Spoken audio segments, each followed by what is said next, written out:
अगर आप पहली बार हमारे चैनल से जुड़े हैं तो हमारे चैनल को सब्सक्राइब करें, लाइक करें और शेयर करें। अगर आप किसी और स्थान का वीडियो देखना चाहते हैं तो कमेंट बॉक्स में कमेंट करें। नमस्कार। जैसा कि चुनावों का मौसम चल रहा है और पंजाब में 20 फरवरी को मतदान होने जा रहा है, भारतीय जनता युवा मोर्चा के प्रदेश कार्यालय सचिव नीरज शर्मा से पंजाब की राजनीति और चुनावों को लेकर खास बातचीत हुई। तो चलिए देखते हैं क्या कहा नीरज शर्मा ने।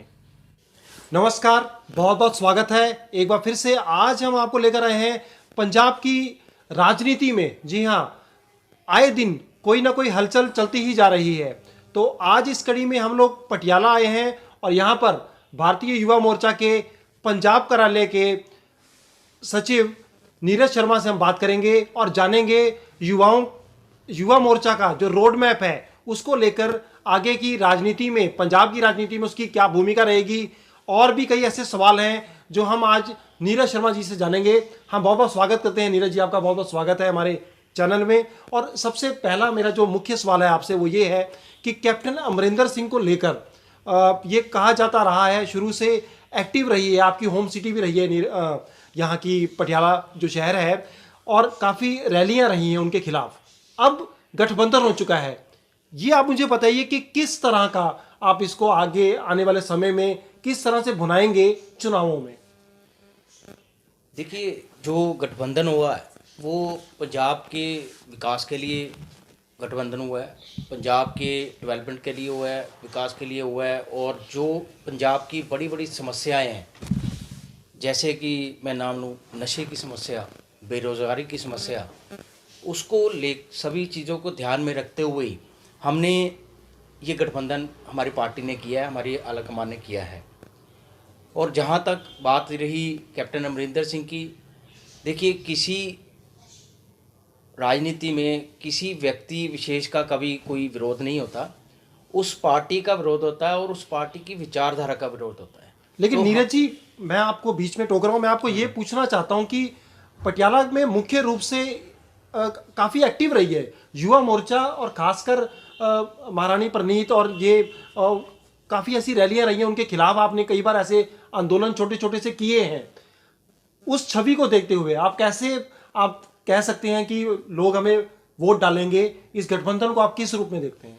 मैं वही आपको इसी का ही उत्तर दे रहा था मैं आपको कि विरोध हमेशा विचारधारा का होता है। विरोध हमारा हमेशा विचारधारा का रहा है, कांग्रेस का विरोध रहा है, कांग्रेस की विचारधारा का विरोध रहा है। सभी को जानते हैं कि कांग्रेस की विचारधारा देश के लिए बहुत खतरनाक है। और हमने 70 साल में देखा ही है कि जो कांग्रेस ने हमारे देश के लिए कभी कोई राष्ट्रवाद जिसको कहते हैं वो कभी उसने दिखा नहीं है।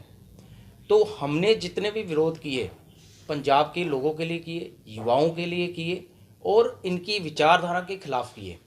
अब जो कैप्टन अमरिंदर सिंह है वो हमारी विचारधारा के साथ जुड़े, हम उनके विचारधारा के साथ नहीं जुड़े, वो हमारी विचारधारा के साथ जुड़े। यानी कि कहीं ना कहीं आप कहना चाहते हैं कि पार्टी की विचारधारा कहीं ना कहीं अलग होती है और एक व्यक्ति विशेष की विचारधारा अलग होती है। अब मैं आपसे पूछता हूं कि भारतीय युवा मोर्चा की क्या भूमिका रहेगी आने वाले इस चुनाव में? देखिए, भारतीय जनता युवा मोर्चा की बहुत ही अहम भूमिका चल रही है और आगे भी दिन ब दिन अच्छी होने वाली है और बहुत अहम होने वाली है।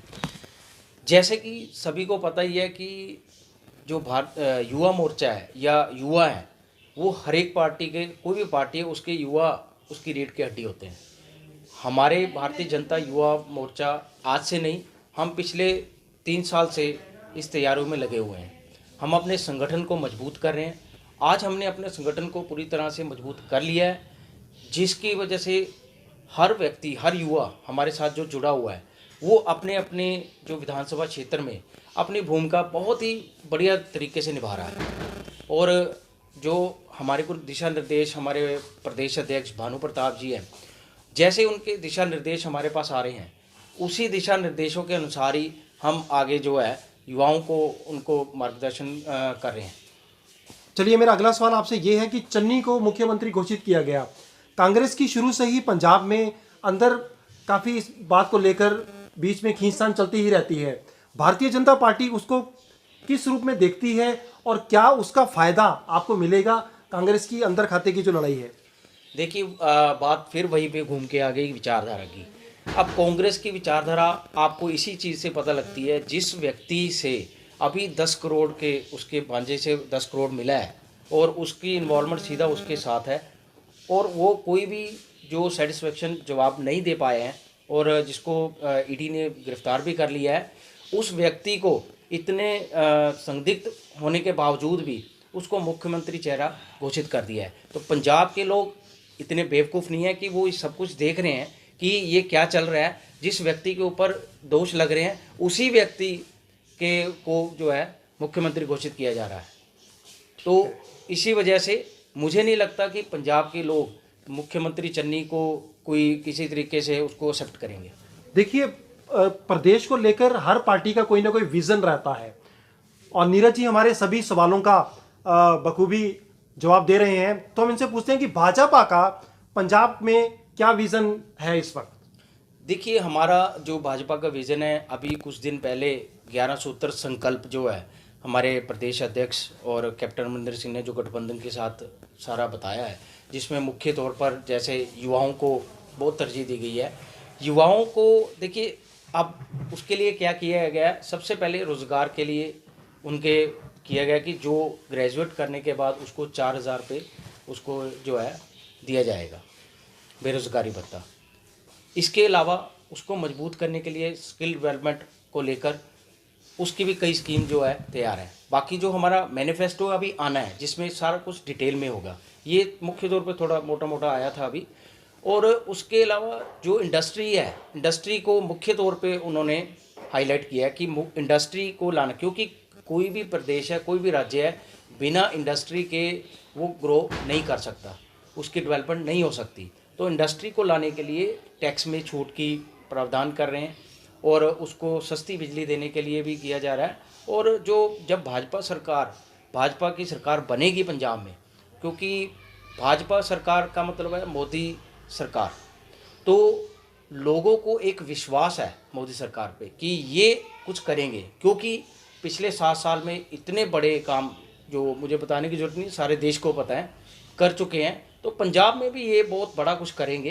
तो उस वजह से जो इन्वेस्टर है वो पंजाब में अपने इन्वेस्ट करेंगे, क्योंकि उनको एक सुरक्षा होगी कि हाँ मोदी सरकार है तो सुरक्षा है। तो इस वजह से विज़न बहुत क्लियर है और बहुत अच्छा विज़न होगा, पंजाब की बहुत आगे लेके जाने के विज़न है। तो चलिए नीरज जी, अब हमारे अगले सवाल के लिए आप तैयार हो जाइए। देखिए, हमारा अगला सवाल ये है कि ओपिनियन पोल को अगर हम ध्यान दें, जहां आप अपनी बात करते हैं कि पंजाब में भाजपा सरकार बना जाएगी, वहीं ओपिनियन पोल को अगर हम देखते हैं तो वहां की स्थिति बहुत ही डामाडोल नजर आती है। भारतीय जनता पार्टी की 3 से 5 सीटें सभी ओपिनियन पोल्स में आ रही हैं। तो आखिर किस बेस पे, आपका आधार क्या है, आपका क्या जनाधार रहेगा और कैसे कैप्टन अमरिंदर सिंह के आप इस गठबंधन को भुलाएंगे, इसकी भूमिका आप मुझे बताइए। इसका क्या रोड मैप आपने तैयार किया है? देखिए, जो जहाँ तक रोड मैप की बात है, मैंने आपको अभी संकल्प पत्र के बारे में बताया और मैनिफेस्टो भी आ जाएगा, उसमें सब कुछ क्लियर हो जाएगा। और जहाँ तक सर्वे की बात है, आप जानते ही हैं कि सर्वे हमेशा रिजल्ट नहीं होते हैं। तो सर्वे ही होते हैं, लेकिन अभी कुछ दिन से सर्वे कुछ चेंज होते जा रहे हैं। सर्वे भाजपा के हक में भी आ रहे हैं, लेकिन हमें पूर्ण विश्वास है पंजाब की जनता इस बार भाजपा की तरफ देख रही है कि और कोई विकल्प उसको नहीं दिखाई दे रहा है। देखिए, अब आज की डेट में अगर बात करें तो पंजाब के ऊपर लगभग 3 लाख करोड़ का कर्जा है। क्या आपको लगता है कोई भी क्षेत्रीय पार्टी इतनी सक्षम है कि वो कर्जा भी उतारे, इंटरेस्ट भी दे और पंजाब के डेवलपमेंट भी करे, किसानों का कर्जा भी दे? तो आप मुझे ये बताइए कि इतना कुछ कौन कर सकता है? डबल इंजन सरकार। देखिए, अब भाजपा ने एक नारा दिया डबल इंजन सरकार। वो क्यों दिया है? उसका मतलब यही है कि केंद्र और राज्य दोनों मिलकर इस पंजाब राज्य को खुशहाल बनाएंगे। तो मैं आपको आपके चैनल के माध्यम से सभी पंजाब वासियों को, ये सभी युवाओं को ये विश्वास दिलाना चाहता हूँ कि पंजाब में भाजपा सरकार आने पर ही जो है सभी बड़े बड़े मुद्दे जो जैसे नशे का मुद्दा है, नशे का मुद्दे पे अभी हमारे संकल्प पत्र में है नो टॉलरेंस, सीधा एक्शन, फास्ट ट्रैक कोर्ट, इस तरह के मतलब जो बड़े बड़े फैसले मोदी सरकार ले सकती है, आपको पता है वो कोई नहीं ले सकती। तो सीटों को लेकर आपकी क्या गणना बन रही है? आप कितनी सीटें पंजाब में एक्सपेक्ट करते हैं, कितनी सीटें ले जाएंगे आप? देखिए हम पूर्ण बहुमत से आएंगे। हम कितनी सीटें तो अब कोई नहीं बता सकता, जो सीनियर हम भी कितनी सीटें आएंगी नहीं आएगी, तो हम इतना ज़रूर कह सकते हैं कि पंजाब की जनता पे हमें विश्वास है। पंजाब की जनता हमें बहुत ही अच्छी निगाह से देख रही है और वो हमें पूर्ण बहुमत से हमारी सरकार बनने जा रही है 10 मार्च को।